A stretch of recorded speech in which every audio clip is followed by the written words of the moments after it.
How to upload a YouTube short from Android.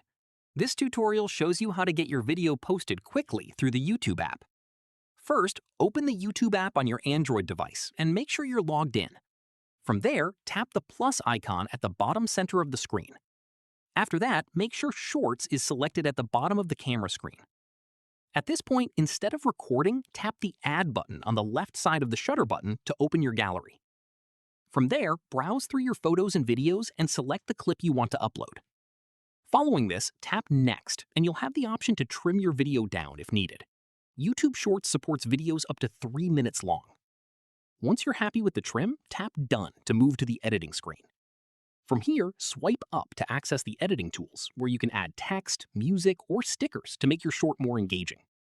After that, tap Next again to move to the Details screen.